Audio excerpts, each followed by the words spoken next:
Hello guys, so for this video, we have here the integral of cosine x. So now we'll be dealing with the integration of trigonometric function. So cosine x over cube root of sine squared x dx. So pag nakakita po kayo ng ganitong mga problem, especially if meron na po diyang square root, so first thing po na dapat niyong gawin is you have to write it in exponential form. Okay? So, ito, we can write this one. This is actually equal to writing this as, or dito na lang sa baba natin. Let's write it here. That is equal to integral of cosine x all over sine kx 2/3. Okay? Kasi raised to 2, tapos naka-cube root ka. So, that is equal to 2/3. Okay? And then, you use substitution. So, of course, dito alam natin. And, ano lang, no? Tip na, pag mag-use substitution kayo pag ganito, of course, we will take yung kung ano yung nasa parenthesis, yun yung i-u natin. And, of course, dapat, if we will nominate, for example, dito, a function to be our u, dapat mag-foresee na natin na this will be the du. So, yung du na yun ay meron tayong du sa original na equation, sa original na given. So, of course, the derivative of sine x is cosine x dx.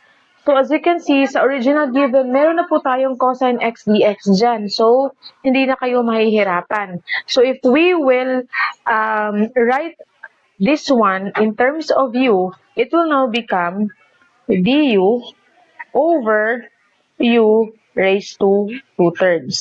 Kasi u natin to, and this is our du.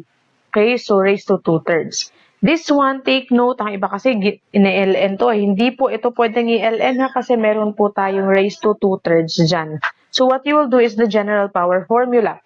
But before you will do the general power formula, kailangan itong u raised to 2/3, ilalagay muna natin siya sa numerator. So, paano yan ilalagay? Pag ilalagay or isusulat natin siya sa numerator, yung kanyang 2/3 magiging negative na siya. If positive siya, magiging negative. Kung negative siya, magiging positive. Okay?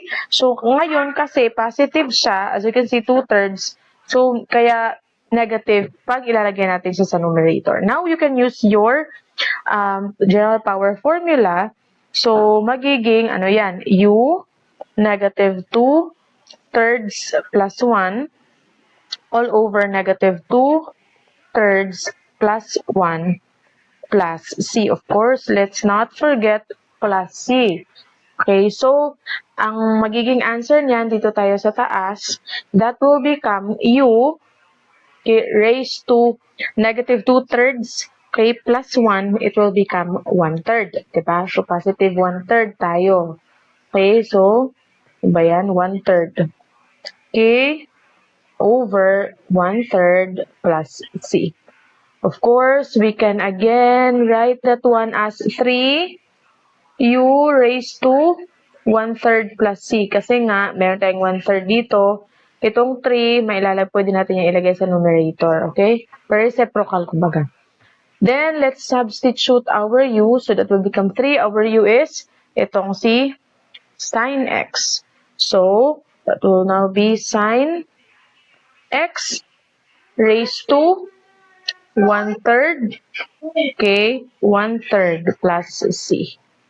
1/3 plus c. Or you can write it back sa as ang tawag dito, root, yung radical sign, or yung cube root. Yan, ilalagay natin as, or isusulat natin as cube root of sine x. So, ganun na. Okay, so sana po ay meron po kayong natutunan. Thank you so much.